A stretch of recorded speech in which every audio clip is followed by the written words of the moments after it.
नमस्कार, स्वागत है आपका day 41 of learn every day में। आज का भैया टॉपिक है mother of all deals, India और यूरोपियन यूनियन की जो एफटीए एग्रीमेंट साइन हुए हैं। क्योंकि ये जितने ज़्यादा ये मतलब इस टाइम की सबसे बड़ी डील्स है, क्योंकि इसमें इतने ज़्यादा गुड्स और सर्विसेज कवर हुई हैं जितनी इससे पहले कभी कवर नहीं हुई। सो ये आपके जीएस पेपर 2 इंटरनेशनल रिलेशंस के लिए और प्रीलिम्स के लिए तो इम्पोर्टेंट है ही।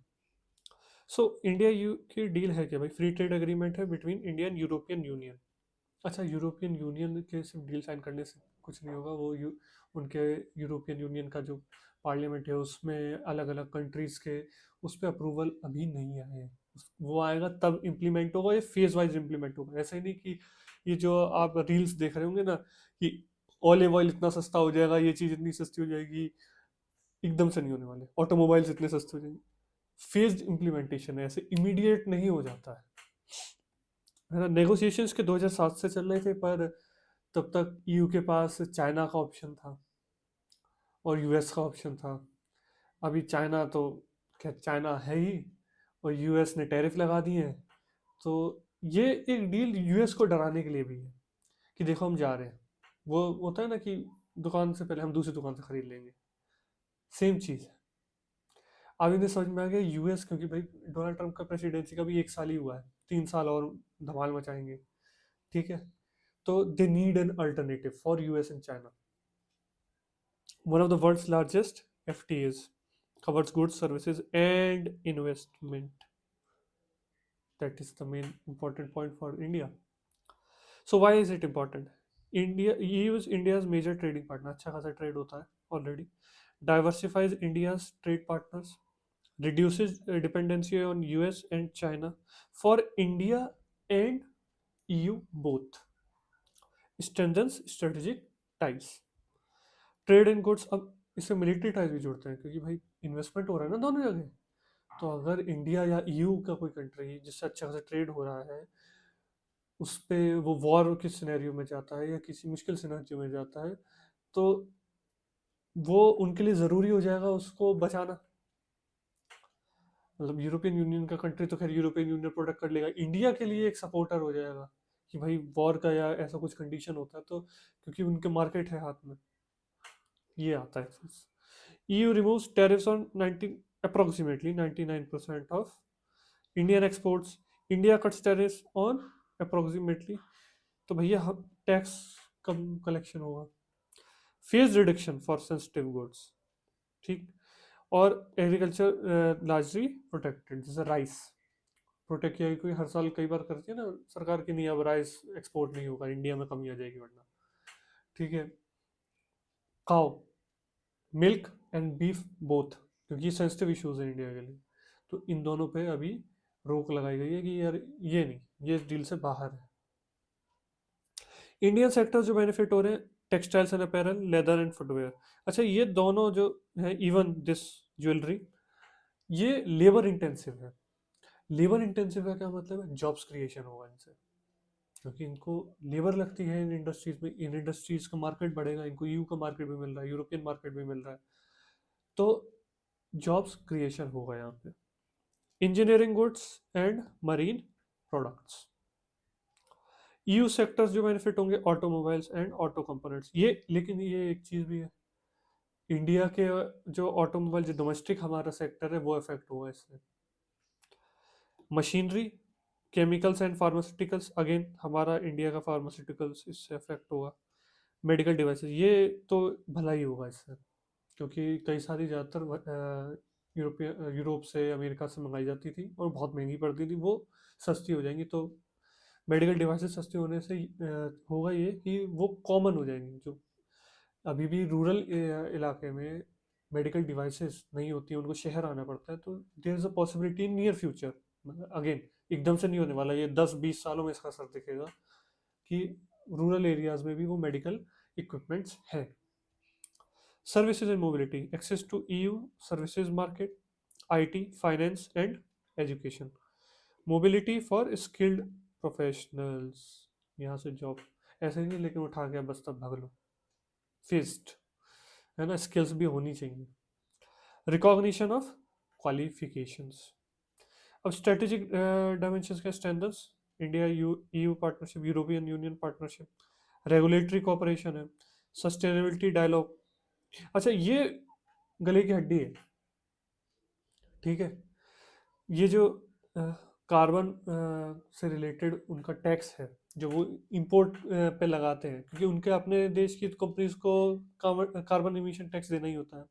जो इंपोर्ट होता है उससे ये लेते हैं, ठीक। अब इसमें दिक्कत क्या है?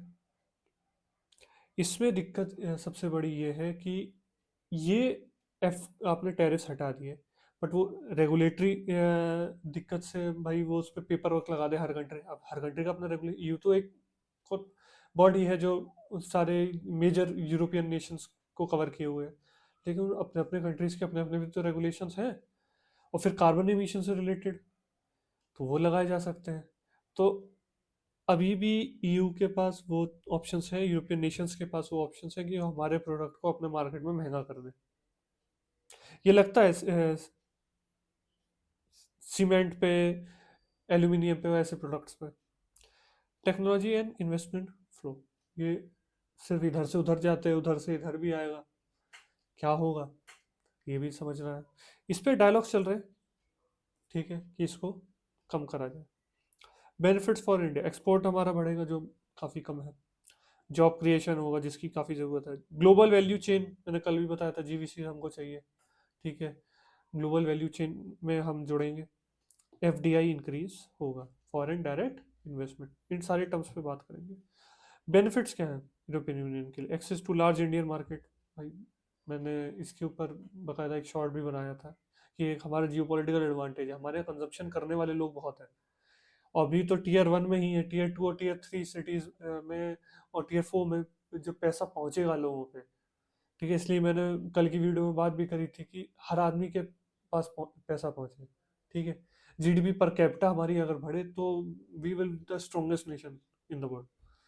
Cost reduction due to tariffs cuts, तो हमारा माल सस्ता होगा, इजीली बेच पाएंगे। Expansion of EU companies in India. So challenges भी इसमें काफ़ी सारे हैं, है ना, क्योंकि नॉन टैरिफ बैरियर से भाई कंट्री हमें कोई पेपर वर्क में भी फंसा सकते हैं, ठीक है, वो रेगुलेटरी उनके मेजर्स में फंसा सकते हैं, जिनमें से एक यही है कार्बन कंप्लायंस। इस पर मैं बताया भी, डायलॉग चल रहे हैं। क्यों? ये है, इसका फुल फॉर्म है कार्बन बॉर्डर एडजस्टमेंट मैकेनिज्म, ठीक। मैंने अभी बताया था कि कार्बन टैक्स लगता है उनके देश में, तो कार्बन इमिशन पे। अब बाहर से आ रहे हैं उस पे ये अलग लेते हैं, क्योंकि वो एडजस्ट करना है उसको भी कि भाई वो तो इमिशन तो आयरन पे, स्टील पे, सीमेंट पे, एल्यूमिनियम पे, इन सारी चीज़ों पे लेते हैं। अब ये इस चीज़ के थ्रू हमारा कोई भी प्रोडक्ट महंगा कर सकते हैं। उस पर सिंपल कहेंगे भाई इससे कार्बन एमिशन होता है और वो प्रोडक्ट महंगा हो जाएगा, और इनके जो डोमेस्टिक वाला प्रोडक्ट है वो सस्ता बना रहेगा, क्योंकि these are two different taxes. Domestic वाले को हालांकि ज़्यादातर बराबर रखा जाता है, बट इस पे डायलॉग्स इसलिए चल रहे हैं कि भाई ये कम लो तब तो हमें मार्केट में आपके एक्सेस मिले, वरना फिर हमारा प्रोडक्ट भी बहुत महंगा हो जाएगा। तो दिस इज इम्पोर्टेंट। और इसके साथ बाद में मान लीजिए कोई रिलेशन में कोई दिक्कत है तो बस सीधे सी बी एम बढ़ाना है, ख़त्म। वो इतना महंगा हो जाएगा, टैरिफ जैसा हो जाएगा। टैरिफ तो आपने हटा दिए, लेकिन कोई टैक्सेस हटा दिए आपने, फ्री ट्रेड कर दिया, लेकिन अब ये तो है ना अभी अपनी जगह, इससे आप मैनिपुलेट कर सकते हो। डोमेस्टिक इंडस्ट्री एडजस्टमेंट, ठीक है, हमारी जो इंडस्ट्री है भाई वहाँ का तो प्रोडक्ट आ रहा है, ऑटोमोबाइल इंडस्ट्री जैसे मैंने बताया, उसको compete करना होगा उनके साथ, तो उसको भी एडजस्ट करने की ज़रूरत है। लॉन्ग इम्प्लीमेंटेशन टाइमलाइन, कोई मैंने जैसे बताया ऐसे नहीं इम्प्लीमेंट हो यार, है ना। ऐसे नहीं मोदी जी 8 बजे आएंगे हम मित्रों, कल आज रात 12 बजे से, ऐसे नहीं होने वाला। फिक्स्ड इम्प्लीमेंटेशन है। Way forward, ratification by both sides, दोनों साइड्स को आपस में डायलॉग्स करके इन सारी चीज़ों को पे एक सहमति बनानी होगी। फेज्ड इम्प्लीमेंटेशन ऑलरेडी हो रहा है, एकदम से इम्प्लीमेंट करेंगे तो डोमेस्टिक इंडस्ट्री को जो है मौका नहीं मिलेगा एडजस्ट करने का। कैपेसिटी बिल्डिंग फॉर एक्सपोर्टर्स, और अगर इंडिया की बात करेंगे क्योंकि भाई हम इंडियंस, हम इंडिया की पढ़िए, तो इंडियन एक्सपोर्टर्स के लिए कैपेसिटी बिल्डिंग, वो सप्लाई चेन, लॉजिस्टिक्स, ये सब मैनेजमेंट करना, रोड्स और कॉरिडोर्स मैनेज करना उनके लिए, कंटिन्यूस ट्रेड डायलॉग ये चलते रहना चाहिए ताकि ये चीज़ आगे सक्सेसफुली बढ़ पाए, इंडिया के बेनिफिट में बढ़ पाए। सो यूपीएससी भाई देखिए मेंस के लिए भी ये बहुत इंपॉर्टेंट हो जाता है, GS paper 2 international relations, trade diversification, strategic autonomy, rules based global order, इससे रिलेटेड कुछ भी आए तो आप ये मैटर यूज़ कर सकते हैं। सो आज के लिए इतना ही, इसी तरह सीखते रहिए, पढ़ते रहिए। See you tomorrow, learn every day.